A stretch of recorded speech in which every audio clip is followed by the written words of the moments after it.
우리는 지난주에 세례 요한의 두 제자 안드레와 베드로 형제입니다. 형제가 예수님 만나서 하나님의 아들로 고백을 하는 그런 부르심의 장면이었습니다. 오늘은 이제 두 번째 불렀던 제자들인데 빌립과 나다나엘입니다. 좀 성격이 좀 다릅니다. 사람들이 전도를 받는다든지 하나님 말씀을 이렇게 듣고 예수를 확실히 믿고 신앙으로 나오는 그 모습들이 다 다릅니다. 확실히 준비가 된 사람들은 전도하는 순간 바로 결단하고 예수 믿습니다. 대부분은 그렇게 안 됩니다. 어떤 분들은 나올 듯 말 듯 나올 것 같은데 그냥 안 나옵니다. 잘 뭔가 안에 걸림돌이 있고 보이지 않는 이 장애물이 있기 때문입니다. 어릴 때 교회에서 또 상처를 받으신 분들이 있습니다. 주일학교 어릴 때 얼마나 감수성이 예민합니까? 주일학교 갔는데 주일학교 선생님이 막 그냥 핀잔을 주는 바람에 그때 이후로 교회를 끊었다 하는 분들을 제가 참 많이 봤습니다. 예수 믿는 사람들에게 또 사기를 이렇게 당하신 분들이나 인격적인 모독을 이렇게 당한 사람들이 있습니다. 이런 사람도 쉽게 마음이 잘 열리지가 않습니다. 특히 또 사람이 자기 생각이 굉장히 강한 사람들이 있습니다. 자기 주관이 막 뚜렷한 사람이 있어요. 그리고 아주 편견이 아주 심한 사람이 있습니다. 이런 분들은 참 예수 믿기 어렵습니다. 왜냐하면 내 생각이 하나님보다 더 맞기 때문에 생각을 이렇게 잘 바꾸지 않습니다. 어떤 분은 예배 때마다 은혜를 받습니다. 그런데 예수를 안 믿습니다. 신앙으로 나오지 않습니다. 속으로만 생각을 하고 있고 자꾸 마음속으로 이 계산만 하고 있는 겁니다. 10년 전에 분명히 주님이 불렀는데 예수 믿으라 이렇게 했는데 아직도 괴로워하면서 뜸을 들이고 계시는 그런 분들도 있습니다. 오늘은 이제 그렇게 하지 마시고 이제는 딱 결단을 하시고 예수만 믿으시기 바랍니다. 그래서 이런 분들은 주님이 한번 강하게 끌어줘야 됩니다. 예배만 이렇게 드리시는 분들이 계십니다. 주일 한번 예배 드리고 적당하게 믿고 세상에서는 그냥 나름대로 세상 방식으로 살아가는 그런 신앙을 가지고 계신 분들이 있습니다. 어떤 분들은 주님을 인격적으로 만나서 참 제자가 되어서 제자로 살아갑니다. 그래서 삶 전체가 예수로 꽉 차 있습니다. 감격과 감사가 넘치는 그런 신앙으로 완전히 이게 신앙생활 하는 모습들이 많이 다릅니다. 그래서 오늘은 몸만 왔다가 예배드리고 천국에만 가면 된다 그렇게 하지 마시고 어차피 예수를 믿으시니까 제자가 되시기 바랍니다. 제자가 되어서 정말 이 한 몸 바쳐 주를 위해서 살겠습니다. 그런 결단이 있는 예배가 되기를 바랍니다. 우리 지난주에 살펴본 이 안드레하고 시몬은 형제입니다. 둘이가 닮았어요. 전도 받자마자 바로 그냥 예수님 찾아가가지고 교제하고 나서 바로 결단을 내리고 제자가 됩니다. 근데 오늘 본문에 있는 같은 동네 사람입니다. 베세다 사람인데 빌립하고 나다나엘은 좀 소극적입니다. 그래서 예수님께서는 빌립을 일부러 찾아가서 그를 불렀습니다. 나다나엘은 좀 상태가 더 심각합니다. 나다나엘은 자기 생각이 강해요. 그 편견이 심하고 선입견이 아주 강한 사람이고 상처까지 있습니다. 예수님께서는 나다나엘의 부르심에 대해서 길게 기록한 이유가 뭐냐니까 빌립은 찾아가서 부르니까 됐는데 안드레도 바로 부르니까 됐는데 얘는 안 되는 거예요. 그래서 길게 상담을 합니다. 신앙 상담을 합니다. 그렇게 해서 주님의 제자가 됩니다. 그래도 소극적이고 좀 까다롭고 이렇게 하더라도 일단 마음을 한번 열기만 하고 주님을 한번 붙잡기만 하면은 이거 뭐 누구 못지않는 정말 훌륭한 그런 제자가 되는 것을 우리는 알 수가 있습니다. 우리 세 가지를 오늘 기억해야 됩니다. 먼저 소극적인 빌립을 주님께서 직접 찾아가서 불렀다는 겁니다. 43절, 44절 읽어보면 이튿날 예수께서 갈릴리로 나가리 하시다가 빌립을 만나 이르시되 나를 따르라 하시니 빌립은 안드레와 베드로와 한 동네 베세다 사람이라. 지금 빌립을 부르고 있습니다. 예수님께서는 지금 요단강에서 사역을 하시다가 지금 갈릴리로 지금 가시다가 빌립을 만납니다. 빌립을 보자마자 나를 따르라 그렇게 요청을 합니다. 예수님께서 왜 갈릴리로 갔겠습니까? 빌립을 만나러 일부러 가셨든지 아니면 갈릴리로 가다가 우연히 만났든지 뭐 둘 중에 하나가 되지 않겠습니까? 그런데 오늘 이 말씀에 보면은 예수님께서 의도적으로 찾아가서 빌립을 불렀다 하는 그 결론을 내리게 됩니다. 빌립은 이 지난주에 살펴보았던 안드레와 베드로와 한 동네 사람입니다. 41절 말씀을 읽어보면 그가 먼저 자기의 형제 시몬을 찾아가 말하되, 그는 누구냐 하면은 안드레입니다. 안드레 형제죠. 안드레가 예수 만나고 나서 너무 좋아가지고 누구에게 먼저 찾아갔냐 하니까 자기 형 시몬 베드로에게 찾아갔습니다. 왜냐하니까 제일 사랑하는 형님이거든요. 이 먼저 시몬에게 찾아갔다 이렇게 말씀하는 것은 다른 사람에게도 찾아갔다는 거예요. 두 번째 사람, 세 번째 사람, 네 번째 사람, 온 동네 사람들에게 아마 안드레가 전도를 한 것으로 생각이 됩니다. 빌립은 당연히 소개를 하지 않았겠습니까? 내가 예수를 만났는데 그분은 하나님의 아들이셨고 너무 편안했다. 그리고 나에 대해서 속속들이 다 알고 있더라. 너도 와서 예수 한번 믿어보지 않겠니? 너무 좋은 거 있지. 한번 믿어봐. 분명히 그렇게 말씀을 전했을 겁니다. 베드로는 또 얼마나 적극적입니까? 한술 더 떠가지고 막 입에 거품을 물듯이 하면서 아니 내가 예수님께 찾아갔더니만 그 사람이 어떻게 나를 안다고? 요셉의 아들 시몬아 이제 너를 개발하리라 이런까지 이렇게 바꿔주면서 내가 큰 인물이 된다고 했어. 뭐 이런 이야기를 생생한 증거를 한 것이 분명합니다. 그리고 이 안드레와 베드로 이런 사람들은 전부 다 세례 요한의 제자입니다. 빌립도 세례 요한의 설교를 많이 들었습니다. 세례 요한이 한 것이 무엇입니까? 세례 요한은 예수가 하나님의 아들이라는 것을 구구절절 증거한 능력의 설교자였습니다. 그래서 이미 예수에 대해서 충분히 소개받았고 충분히 설교를 들었다는 것을 알 수가 있습니다. 놀라운 사실은 빌립은 예수께로 안 나갑니다. 그게 오늘 특징입니다. 다른 제자들은 가요. 빌립은 안 갑니다. 소극적이지 않습니까? 아마 빌립은 창피스럽게 사람들이 많은 공개적인 장소에서 어떻게 내 예수 믿겠는가 그렇게 고백하는 것에 대해서 아마 부담을 느꼈을 수 있습니다. 그래서 예수님께서는 갈릴리로 가시면서 우연히 빌립을 만난 것처럼 해서 그를 자연스럽게 접근을 해서 거부감을 느끼지 않도록 그렇게 만나주시고 그를 조용하게 개인적으로 부르셨습니다. 이 성경에 보면 이 빌립 제자에 대한 부분이 몇 군데 나옵니다. 그래서 되게 특징이 뭐냐니까 빌립은 좀 엉뚱하고 좀 이해력이 좀 부족한 그런 모습이 많이 나타납니다. 요한복음 14장에 보면은 예수님께서 나는 이제 아버지께로 가야 된다. 그러니까 뭐 제자들이 막 걱정이 아주 태산이에요.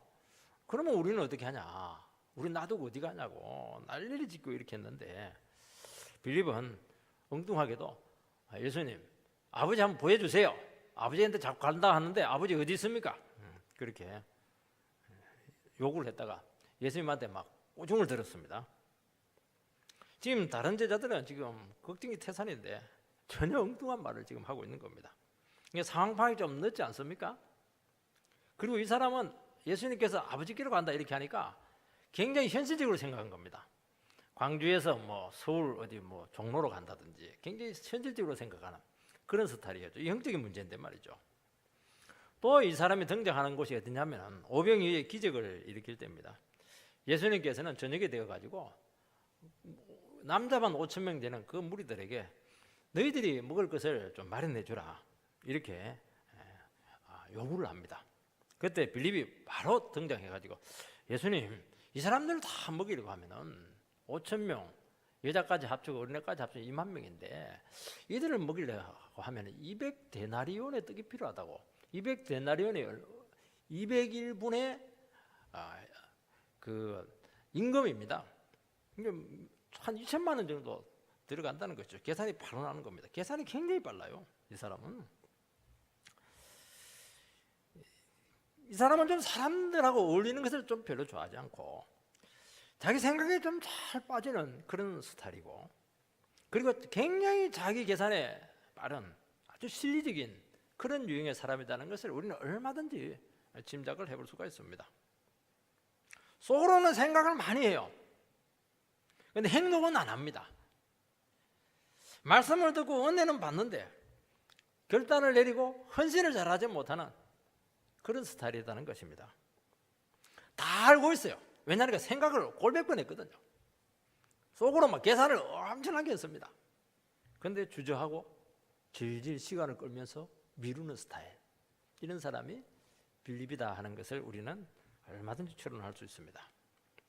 그래서 예수님께서는 바로 이 빌립의 이런 기질들, 약한 부분들을 아시고 그를 찾아가서 개인적으로 불렀습니다. 이런 사람들은 가만히 놔두면 안 돼요. 찾아가가지고 막 체포해가지고 예수님께로 막 데려와 버려야 됩니다. 끌어줘야 됩니다. 왜냐하면 신앙이라고 하는 것은 생각만 내고 답이 나오는 게 아닙니다. 아무리 따지고 주판을 튕기고 계산하고 이렇게 한다고 해서 답이 나오지가 않습니다. 이 안드레 요한은 자기 선생님이 이분이 하나님의 아들이다 이렇게 하니까 막 바로 예수님 집에 찾아가가지고 예수님에 대해서 막 조사를 했습니다. 대화하면서. 그러고 나서 예수님을 믿었습니다. 얼마나 적극적입니까? 그런데 빌립은 예수님께 가서 조사도 안 하고 교제도 안 하고 물어보지도 않고 확인을 하지 않는 겁니다. 왜냐하면 괜히 관심 보였다가 발목 잡히면 빼도 박도 못하기 때문인 것입니다. 여러분, 자기 혼자 생각한다고 해서 결론이 나오느냐? 절대로 답이 나오지 않습니다. 그래서 주님께서는 빌립을 직접 찾아가서 나를 따르라 그렇게 요청을 합니다. 예수님은 하나님의 아들이시기 때문에 나를 따르라, 이것은 아주 절대적인 힘을 가지고 있고 이거는 신적인 부르심이고 이거 한가하기 어렵습니다. 이제는 그만 생각하고 행동해라, 이제 헌신하고 결단하라는 겁니다. 미그적거리지 말라는 겁니다. 주님은 준비 안 된 영혼들에게는 이런 요구를 절대 하지 않습니다. 여러분, 나를 따르라, 주님을 따르라, 이것은 십자가의 길을 걸어가라는 겁니다. 좁은 길이고 절대로 화려한 넓은 길이 아닙니다. 세상의 길이 아니에요. 이 고난받는 길인 것입니다. 보네파라고 하는 것은, 나를 따르라는 것은 예수님 믿고 죽으라는 것이다. 그렇게까지 증거한 독일의 아주 위대한 신학자가 있습니다. 그러니까 이 사람은 준비는 돼 있어요. 결단을 못 내리는 겁니다. 충분히 생각을 한 겁니다. 다 알고 있어요. 지금 아마 결혼 문제로 고민하는 우리 청년들이 있을 텐데요, 너무 오래 뜸들이고 이렇게 하면 중매장이나 옆에 있는 사람들이 뭐라고 합니까? 이제 됐다 그만 생각하고 이제 막 결단 내려라, 저 사람 정도면 됐다, 막 그렇게 막 밀어붙여야 됩니다. 아무리 뭐 정보를 많이 갖다 주고 아무리 데이트 많이 하고 이렇게 해도 살아보지 않는 이상 그놈의 인간을 어떻게 다 알 수가 있겠습니까? 이제 따지다가 이제는 어느 시점이 딱 되면 눈 지그시 감고 그 사람 딱 보고 좋은 점 몇 개 딱 보고 중요한 거 딱 보고 신앙 몇 가지 딱 보고 건강 딱 보고 직장 있나 몇 가지 딱 보고 그냥 다른 건 다 맡기고 결단을 내리고 그 사람에게 헌신해라. 그래야 결혼이 되는 겁니다. 우리 예수 믿는 것은 결혼하는 겁니다. 그래서 결혼은 마지막 순간에는 계산은 하셔야 됩니다. 이거는 결혼은 계약이니까 계약은 계산을 하는 겁니다. 근데 마지막 순간에는 믿음의 문제고 헌신의 문제고 결단의 문제입니다. 그래서 헌신하기 싫은 사람은 결혼할 수가 없어요. 괜히 그냥 헌신하려고 결혼하고 나서 괜히 결혼했네. 그런 말 하면 절대로 안 돼요. 한 번 결혼하면 끝이에요. 그 믿음으로 하지 않으면 결국에 사소한 부분에 걸려가지고 한 발짝도 움직이지 못합니다. 그래서 신앙기 딱 보고 딱 됐다 싶으면 하는 겁니다. 우리가 신앙생활을 다 해보지 않는 이상 앞으로 우리가 예수 믿고 나서 우리의 인생이 어떻게 될지 어떻게 알 수 있겠습니까? 예수 믿는 사람들 똑같은 길 간 사람 어디에 있습니까? 전부 다 나름대로의 그런 길이 있습니다. 내 인생에 예수 믿는 것이 도움이 될지, 아니면 내가 정말 예수 믿고 나서 행복하게 될지, 나의 미래가 창창할지 어떻게 알 수 있습니까? 그래서 주위에 신앙생활 하시는 분들을 보면은 더 혼동이 됩니다. 어떤 분들은 뭐 예수 믿고도 뭐 하늘에 멋지 무난하게 잘 살아가시는 분도 있는데, 또 보니까 예수 믿고 나서 막 그렇게 고생을 많이 하는 분들도 계십니다. 잘 사는 사람도 있는데 또 못 사는 사람도 있는 겁니다. 그래서 그것도 기준이 되지 못합니다. 이때는 어떻게 해야 되느냐? 이때는 자기 생각을 내려놓고 중요한 것을 붙들고 결단을 내려야 된다는 겁니다. 나에게 죄가 있고 정말 나이가 죄인이라고 한다면 내 죄가 해결돼야 된다는 겁니다. 이 험난한 세상 가운데 어떻게 우리가 내 힘으로 살아갈 수가 있겠습니까? 우리는 믿음 아니면 절대로 살아가지 못한다. 주님께서 나를 인도해 주셔야 된다. 이런 중요한 것들이 있는 겁니다. 이거 딱 붙잡고 그냥 결단 내리는 겁니다. 우리 자신들 중에서 문제 없는 사람 누가 있습니까? 다 인격적으로 모났고요, 허약하고 소극적이고 막 그냥 우유부단하고, 옆에서 보면요 답답해 미치는 사람들 한두 가지가 아닙니다. 저래 가지고 어떻게 결혼 생활하고, 저렇게 어떻게 직장 생활하고, 저렇게 해서 어떻게 험난한 인생을 걸어갈 것인가. 참. 그래서 어떻게 해야 됩니까? 내 이 부분 고쳐지지 않으면 나는 인생 불구적인 인생밖에 되지 못한다. 예수 딱 믿는 것이죠. 그리고 하나님의 말씀을 들으면서 참 이렇게 위대한 말씀, 이 세상에 없는 이 위대한 말씀을 하시 분이라고 하면, 이런 강력한 요구를 하시는 분이라고 하면은 이분은 하나님의 아들이고 내 인생 맡겨도 부도나지 않는구나. 뭔가 중요한 그 몇 가지가 있는 거예요. 이게 그거 딱 믿고 눈 딱 감고 딱 그냥 예수 믿어버려야 되는 겁니다. 이분이 십자가에 달려 죽으신 것을 볼 때 나를 정말 사랑하기는 사랑하는갑다. 정말 이분은 내가 잘 되기를 원하시는구나. 그러니까 이렇게 위대한 사랑을 하지 않았겠는가. 그거 그냥 믿고 결단을 내리시기 바랍니다. 결국에는 마지막 부분은요, 우리 헌신이고 결단입니다. 그것도 주님께 도와줍니다. 그래서 이제는 미거적거리지 마시고 딱 결단을 내리시기 바랍니다. 한 번 딱 결혼하면 빼도 박도 못해요. 세상에서는 이혼이 통할지 모르겠지만 하나님 나라에서는 이혼이 안 통합니다. 절대로 안 통합니다. 딱 결단을 내리고 완전히 주님께 한번 결혼을 하시기 바랍니다. 두 번째는 이 나다나엘이 등장을 하는데, 이 나다나엘의 영혼의 상태가 조금 문제가 있습니다. 45절 46절 읽어보면, 빌립이 나다나엘을 찾아 이르되 모세가 율법에 기록하였고 여러 선지자가 기록한 그 일을 우리가 만났으니 요셉의 아들 나사렛 예수니라. 나다나엘이 이르되 나사렛에서 무슨 선한 것이 날 수 있느냐. 빌립이 이르되 와서 보라 하니라. 빌립은 예수를 만나고 난 후에 너무 좋았습니다. 소극적인 사람이 또 예수 만나면 또 사람이 바뀌어요. 굉장히 적극적이고 또 이게 아는 게 굉장히 많아요. 빌립은 생각을 많이 한 사람이에요. 이 사람. 구약에 대해서 굉장히 잘 알아요. 전도를 할 때도 수준이 좀 달라요.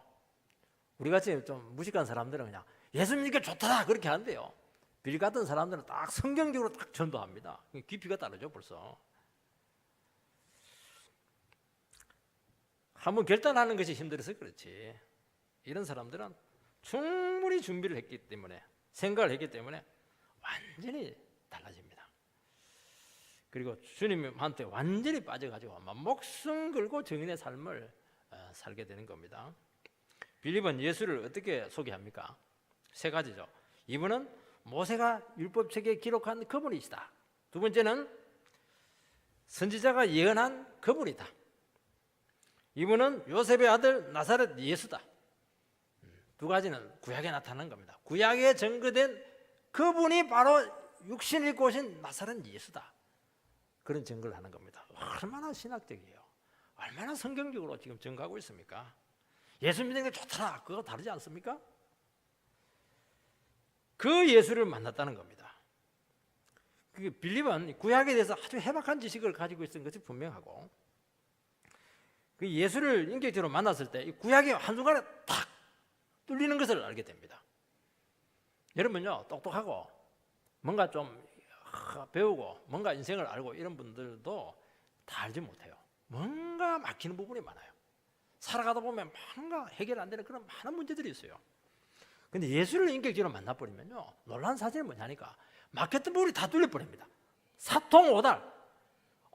내가 참 뛰어난 부분이 있는데 한두 군데 몇 가지 부분이 다 막혀 있습니다. 이게 안 뚫리면 인생이 안 풀리거든요. 근데 예수님께서 딱 만나버리면 그 부분이 막 뚫려버리는 겁니다. 그래서 싱싱한 물이 막 팍팍 쏟아져 나오는데요. 그러니까 길이 열리는 겁니다. 인생이 풀리는 겁니다. 이렇게 푸는 겁니다. 구약이 그냥 그대로 뚫려버렸습니다. 예수를 만나야 됩니다. 왜냐하니까 인생의 키는 예수님이시기 때문에 그렇게 하는 겁니다. 여러분, 빌립의 소개를 듣고 나다나엘이 보인 반응이 참 의외입니다. 뭐라고 말씀하고 있습니까? 나사렛에서 무슨 선한 것이 날 수 있느냐. 이 굉장히 심한 편견이고 선입견이다 하는 것을 알 수가 있습니다. 나다나엘은 같은 동네 사람인데 종교적인 편견을 가지고 있었고 또 이 지역적인 편견을 가지고 있었습니다. 종교적인 편견은 무엇이냐? 구약에 봤을 때 메시아는 베들레헴에서 분명히 난다고 했는데 무슨 나사렛에서 예수가 올 수 있겠는가? 이제 그 얘기를 하는 겁니다. 그러니까 바로 이 사람 편견을 이야기해요.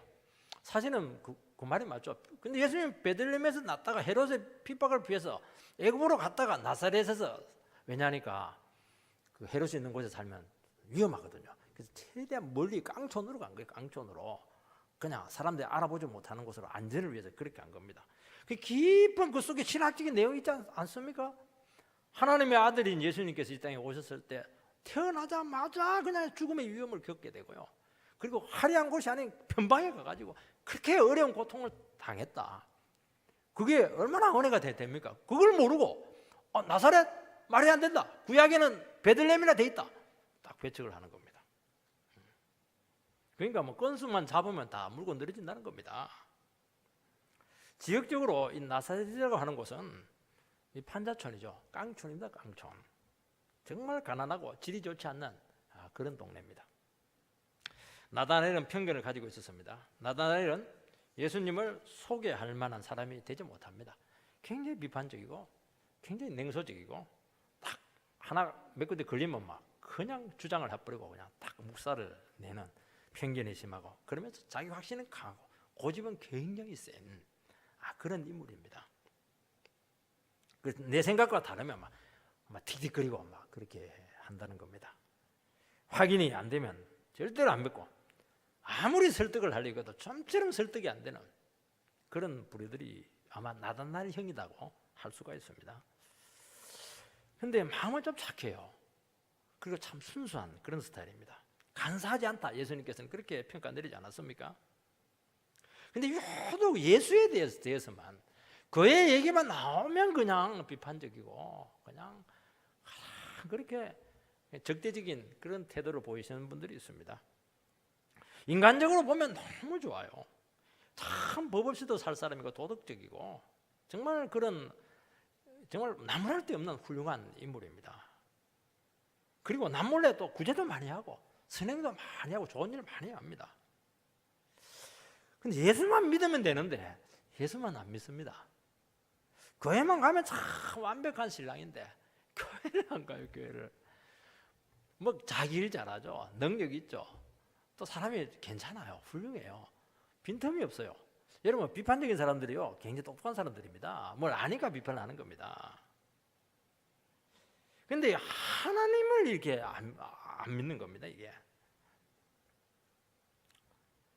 하나님 믿는다고 해요. 교회는 절대로 안 나옵니다. 작은 편견 때문에 말씀을 의심하고 못 믿겠다는 겁니다. 나다나엘이 격한 반응을 보이는 것은 단순히 편견의 문제만이 아닙니다. 이 굉장히 격한 반응을 보이는 것을 보면 이런 스타일은 뭔가 상처가 있는 사람들입니다. 이 나사렛이다 이렇게 해서 다 나쁜 것만 나오는 것은 아니지 않습니까? 우리 어릴 때도 개천에서 용 나는데요. 저도 개천 출신입니다. 용은 안 됐어요. 한 2무기 정도 됐나. 나름대로 거기서 공부해가지고 서울까지 왔으면 많이 온 겁니다. 편견이 심한 것이죠. 여러분, 교회는 다 썩었습니다. 그렇게 막 비판하시는 분들이 있습니다. 물론 썩은 부분도 있지만 안 썩은 교회 많아요. 훌륭한 성도들 굉장히 많습니다. 그 도매금으로 그렇게 하는 사람들은 굉장히 교만한 겁니다. 여러분, 어느 지역, 어느 단체, 어느 사람에 대해서 강한 거부 반응을 보이는 것은 이 강한 편견이 있든지 상처가 아주 많기 때문입니다. 저는 군대 보급부에서 근무를 했는데, 사단 보급부에서 근무를 했는데, 그 선임하사가 아주 좀 질이 좀 안 좋으셨어요. 그냥 저를 괴롭혔습니다. 특히 또 교회 간다고 하니까 더 괴롭혔습니다. 제대하고 나서 또 본교회로 이렇게 제가 다시 이제 오게 되었는데, 그때 이제 전도사가 되었죠. 그런데 한 여성도가 교회를 왔는데 그 선임하사하고 코가 막 너무 똑같이 닮았어요. 여성인데,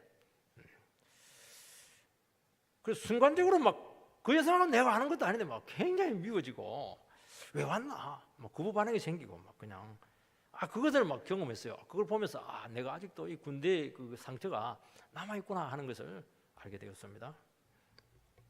여러분, 어떤 교회나 목회자나 성도에 대해서 유난히 부정적인 반응을 보이실 때, 이 사람은 좀 삐뚤어져 있고 상처가 깊구나 하는 것을 알고 기도를 좀 많이 해주셔야 됩니다. 그 대화를 좀 많이 해주셔야 됩니다. 왜냐하니까 이 사람들은 쉽게 설득이 되는 사람들이 아니고 쉽게 마음을 바꾸는 사람들이 아닙니다. 편견은 참 무섭습니다. 인간은 인격적인 존재이기 때문에 편견 딱 생기면요, 그 사람 좋은 부분 하나도 안 보여요. 전부 다 나쁜 사람입니다. 그냥 아무 상관이 없어요. 그리고 또 그 사람 한번 좋아지면요, 나쁜 것도 있거든요. 단점도 있는데 전부 다 좋아지는 겁니다. 사람은 굉장히 객관적이지 못해요.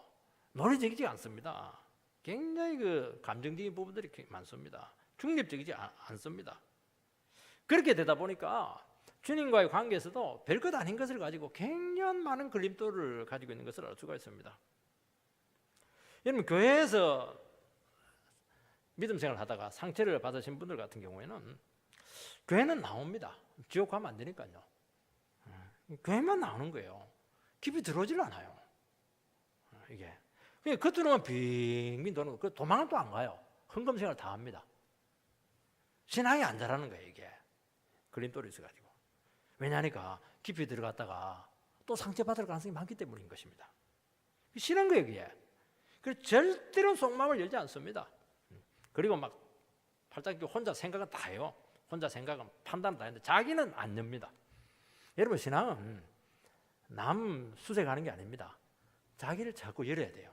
열면 치료가 되거든요. 열면 은혜가 오거든요. 열면 믿음이 생기거든요. 반대로 해야 되는데 이 사람은 자기를 지키기 위해서 그렇게 하는 겁니다. 그렇게 되니까 주님을 제대로 만날 수도 없고 주님의 사랑을 받아들일 수도 없고 은혜를 받지를 못하고, 그래서 조금씩 받아요. 근데 깊은 은혜를 체험하지 못합니다. 여러분, 신앙은 깊이 들어갈수록 아름답고 위대한 겁니다. 거기서 능력이 나오는 겁니다. 이때는 어떻게 해야 됩니까? 진짜 주님의 그 깊은 만져주심을 한번 경험해야 됩니다. 그래서 자기가 한 번 더 깨져야 돼요. 자기 속에 있는 그 냉소적인 이런 부분들이 다시 한 번 더 이게 주의 훈풍적인 사랑이 들어와가지고 이걸 따뜻하게 만들어야 되는 겁니다.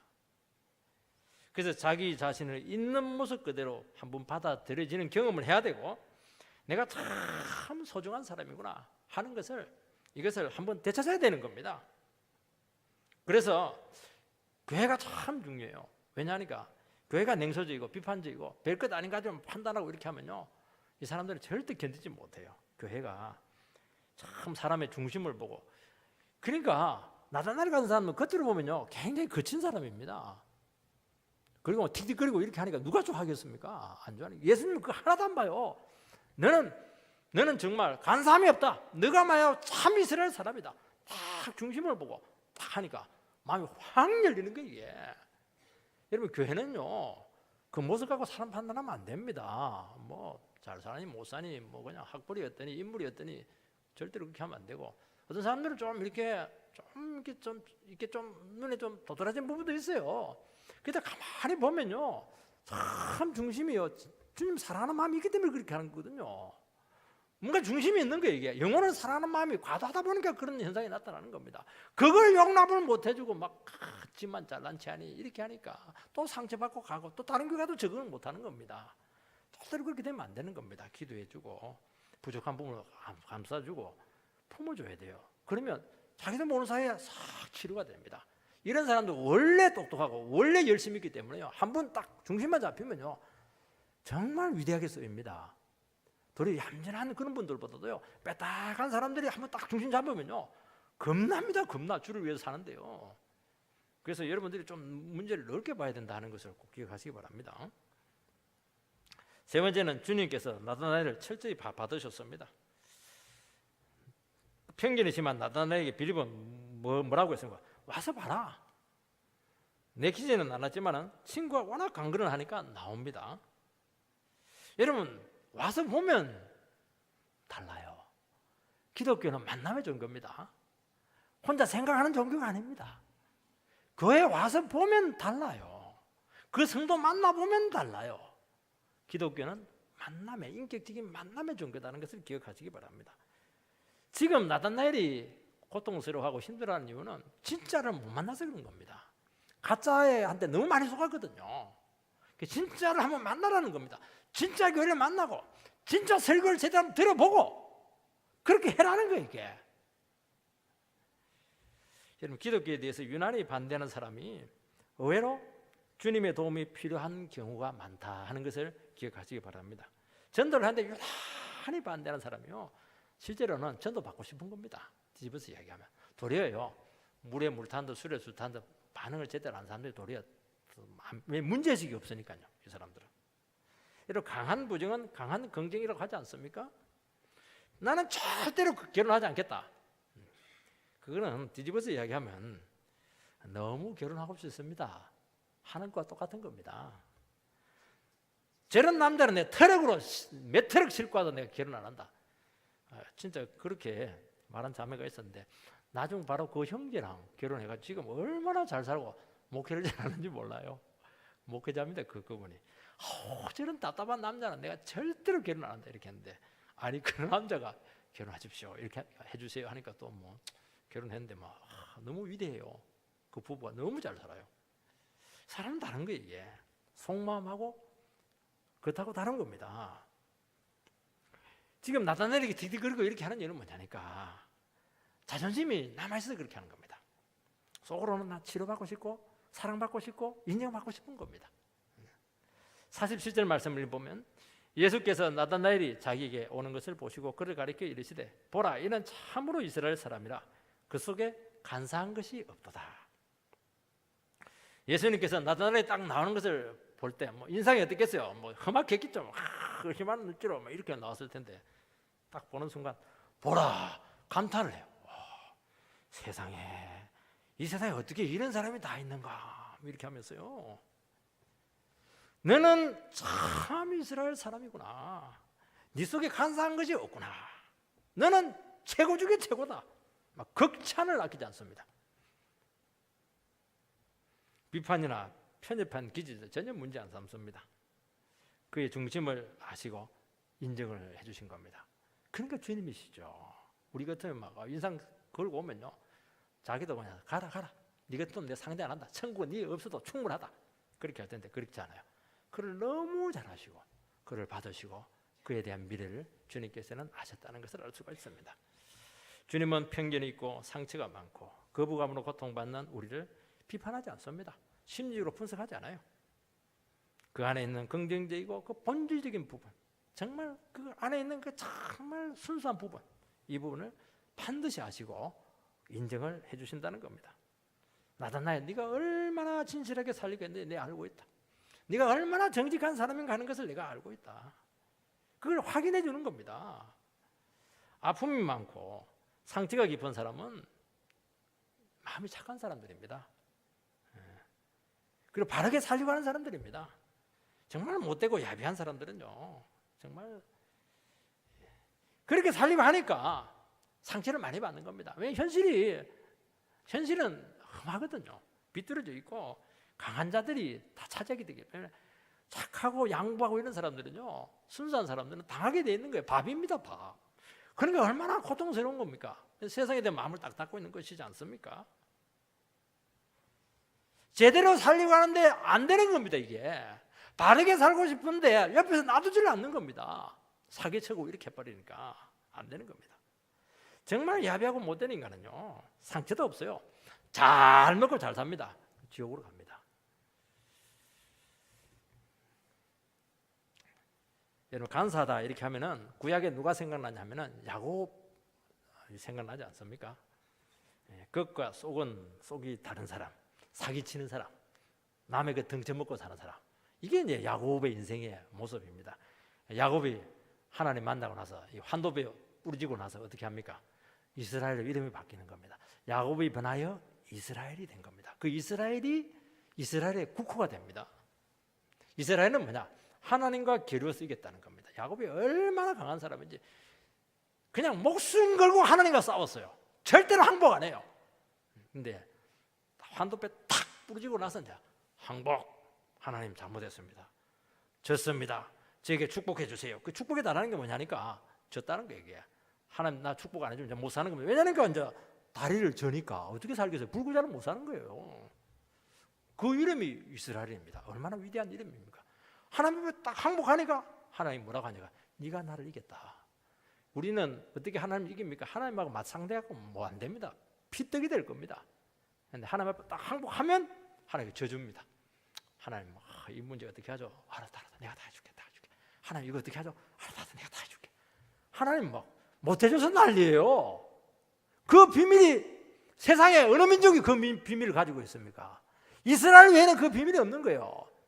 우리 한국에 그 비밀이 없어요. 우리 한국은 이제 만인을 위한 만인의 투쟁입니다. 죽기 살기로 투쟁해요. 집 밖으로 챙기려고. 얼마나 상불한 줄 몰라요. 정글이면 정글. 이스라엘은 그런 사이가 아닙니다. 하나님 딱 붙들고 딱 항복하니까 하나님 다 이겨주는 겁니다. 그리고 나는 다른 사람 사랑이나 하고 이렇게 살아가는 게 이게 정상이지. 어떻게 밖으로 싸움해가면서 그렇게 살벌하게 사는 게 그게 인생이냐? 그 얘기하고 있는 겁니다. 이제 그렇게 살지 말라는 거예요. 이제 지금까지 한국에도 그만 싸운 것만 해도 힘들었다. 됐으니 그만해라는 겁니다.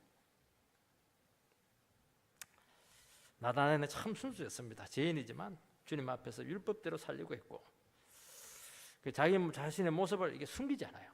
속에 있는 그냥 그대로 쏟아냅니다. 그게 참 귀한 겁니다. 숨기는 것보다 얘기하는 게 좋은 겁니다. 여러분, 우리도 보면요, 거칠게 쏟아내시는 분들이 있습니다. 감사하시기 바랍니다. 속으로 있으면 골마 터져요. 안 되는 겁니다. 이것은 신앙적으로 아주 좋은 자질이라고 주님께서는 인정을 해주고 있는 것입니다. 여러분, 자기 자신 안에 모순과 불합리가 있어가지고 참 힘들어하지만은 적어도 가식이 없는 정직한 사람들이 있습니다. 주님 앞에 부족을 인정하고 자기의 영혼의 상태에 대해서 만족하지 못하시는 분들 정말 정직한 사람들이거든요. 이 사람들은 이런 사람들이 하나님 앞에 귀한 영혼들인 것을 말씀하고 있는 것입니다. 여러분, 참 이스라엘은 단지 혈통적으로 이스라엘 사람이다 하는 그런 자부심으로 만족하지 않습니다. 하나님을 두려워했고 이스라엘의 미래에 대해서 참 고민 많이 했고 어떻게 하나님이 계시는 이스라엘에 이렇게 삶이 힘들까? 현실이 이렇게 어려울까? 영적으로 왜 이렇게 문제가 많을까? 평상시에 이게 고민이 참 많았다는 겁니다. 이스라엘은 이렇게 살면 안 되는데 이스라엘이 다른 나라보다 더 이렇게 삶의 질이 떨어졌어야 되겠는가 하는 것이죠. 예수 믿는 사람들이 세상 사람보다 이렇게 도덕성이 떨어졌어야 되겠는가? 이 고민이 많은 거예요, 이게. 영적으로 답답한 것이죠. 좌절감이 많아요. 이런 사람들은 메시아에 대한 소망이 굉장히 강한 사람들입니다. 그래서 하나님의 은혜가 다시 와야 된다 하는 것을 알고 있는 사람들인 것입니다. 나다나엘은 겉으로는 거칠었지만 정말 문제의식을 가지고 있었던 영혼이었습니다. 현실 속에서 미래가 없고 상처를 받고 아픔을 겪으면서도 이래서는 안 된다. 얼마나 순수한 사람이에요. 얼마나 정직한 사람입니까? 주님께서는 오늘도 그런 영혼들을 찾으시는 줄 믿습니다. 48절 9절을 보면 나다나엘이 이르되 어떻게 나를 아시나이까? 예수께서 대답하여 이르시되 빌립이 너를 부르기 전에 내가 무화과 나무 아래에 있을 때 보았노라. 나다나엘이 대답하되 랍비여 당신은 하나님의 아들이시요 당신은 이스라엘의 임금이로소이다. 나다나엘은 자기 자신의 중심을 보시고 자기는 손바닥 위에 딱 올려놓고 보는 주님을 만나고 나서부터 어떻게 저를 이렇게 빠꼬미처럼 아십니까? 그렇게 깜짝 놀라서 반문을 하고 있습니다. 주님은 한 단계 더 나갑니다. 내가 무화과 나무 아래에 있을 때 내가 봤다. 그 얘기를 하는 겁니다. 무화과 나무 아래에서 뭐 했겠습니까? 무화과 서리를 했습니까? 요즘같이 날씨도 더우니까 낮잠 잤습니까? 그거는 아니지 않겠습니까? 팔레스타인은 너무 덥기 때문에 기도하고 또 율법을 이렇게 묵상할 때 그 당시에 가장 흔한 나무가 무화과 나무인데 그 밑에서 했다고 합니다. 그래서 네가 무화과 나무 아래에 있을 때 내가 봤다 하는 것은 이 나타나엘이 이스라엘의 미래를 두고 또 영혼의 문제를 두고 하나님 나라를 두고 거기서 많은 묵상을 하고 고민을 했다는 것을 알게 되고 주님께서 그 모습을 봤다는 겁니다. 그러니까 나타나엘이 드디어 마음을 열고 팍 쓰러집니다. 당신은 이스라엘의 임금입니다 하면서 하나님 앞에 신앙으로 나오는 겁니다. 주님은 우리의 어떤 모습을 보시겠습니까? 술집에서 막 술 먹는 모습이 아니죠. 막 그냥 술세 가지고 막 트로피 들고 있는 그 모습 아닙니다. 어떤 모습입니까? 기도하는 모습, 예배하는 모습이지 않겠습니까? 나타나는 영혼의 문제, 하나님 나라 문제를 두고 심한 고민을 했고 몸살을 냈습니다. 여러분, 우리 인생에 있어서 가장 어두운 때가 있을 줄 믿습니다. 저는 이 고3 때 형 집에 얹혀 살았습니다. 너무 힘들었어요. 그리고 고3 대학을 가지 말라는 겁니다. 50 때니까 막 갈 수도 없고요. 그 여름 방학 때 애들 다 밥 먹으러 집에 갔는데 저는 저녁에는 뒷산 올라갔죠. 그 비봉산입니다. 진주고등학교 뒤에 보면 그 비봉산이 있는데 비봉산에 올라가가지고 고민 많이 했습니다. 이대로 살아야 되나 죽어야 되나 공부를 해야 되나 말아야 되나 내 인생이 왜 이렇게 기고만장하냐 정말 미래가 없었습니다. 그리고 심장이 막 터질 것 같았어요. 그때 병이 막 많이 왔습니다. 빈혈도 막 생겼습니다. 공부를 해서 해야 하는데 빈혈이 오니까 공부가 안 되는 거예요. 자살할까 말까 고민 많이 했습니다. 제가 대학에 들어가서 주님을 만나게 되었습니다. 그때 이 구절이 나오는 거예요. 네가 무화과 나무 아래에 있을 때 내가 보았노라. 주님은 저에게 또 말씀하셨어요. 네가 그 비봉산에 있는 소나무 밑에 있을 때 내가 봤다는 거예요. 주님은 저의 그 모습을 알고 있었던 것입니다. 여러분, 우리 인생에 있어서 무화과 나무가 어디에 있습니까? 어떤 분은 사업에 실패해가지고 막 지하 사글세방 그냥 거기서 막 핀잔 들어가면서 그 어두운 데 괴로운 나라를 보낼 때 내가 이렇게 살아야 되나 말아야 되나 그때 봤다는 거예요. 어떤 분은 인생의 실패로 막 죽음을 생각하는 그 순간을 주님께서는 보고 있었다는 겁니다. 이때 가장 연약하고 가장 비참했고 전혀 미래가 없을 때 그때 고민만 있고 돌파구는 없고 나의 삶의 의미와 의욕을 전혀 찾을 수 없을 때 그때 주님은 우리를 보고 있었다고 말씀하고 있습니다. 대학은 갔는데 전공은 마음에 들지도 않고 미래는 없고 인생의 고민은 많고 하숙방에서 그냥 철학책이나 읽고 있고 그 대학교 기숙사에 있는 그 침대 밑에 절망하고 있는 네 모습 봤다는 겁니다. 이것은 어느 누구에게도 나타나니 말하지 않았습니다. 그건 자기만의 비밀이에요. 자기만의 비밀이고 절대로 말하지 않았습니다. 그때 자기 인생에서 가장 가난했을 때고 가장 순수했을 때고 가장 벌거벗은 그 모습의 상태였던 것입니다. 정난한 그 모습이었죠. 주님께서는 바로 그때를 내가 알고 있다. 그렇게 우리에게 말씀하고 있는 것입니다. 이분은 하나님의 아들이 되신다는 겁니다. 다 알고 있다는 겁니다. 주님은 우리가 가장 비천하고 가장 연약한 그 순간을 보시고 생명의 길로 이끄신 줄 믿습니다. 50절 51절에 보면 예수께서 대답하여 이르시되 내가 너를 무화과 나무 아래에서 보았다 함으로 믿느냐? 이보다 더 큰 일을 보리라. 또 이르시되 진실로 진실로 너에게 이르노니 하늘이 열리고 하나님의 사자들이 인자 위에 오르락내리락 하는 것을 보리라. 너 무화과 나무 아래 있다고 보았다고 해서 놀라느냐? 그거는 세 발의 피다. 더 큰 일을 보리라. 하늘이 열리고 하늘이 뚫리는 것을 보게 될 것이다. 성령이 부어지게 되고 네가 하나님 나라 속으로 들어가가지고 그래서 얼마나 큰 일을 하고 얼마나 위대한 일을 할 것인가 너에 대한 계획이 있다. 그렇게 말하고 있는 것입니다. 우리 예수 믿는 것이 단순히 이 세상에서 그냥 잘 먹고 좀 잘 사는 게 아니에요. 정말 우리를 통해서 주님께서 큰 일을 하기를 원하고 있는 것입니다. 하늘이 뚫리는 역사가 나타나게 될 겁니다. 그런 큰 비전을 가지고 주님 앞에 온전히 헌신하는 귀한 성도들 되시기를 축원드립니다.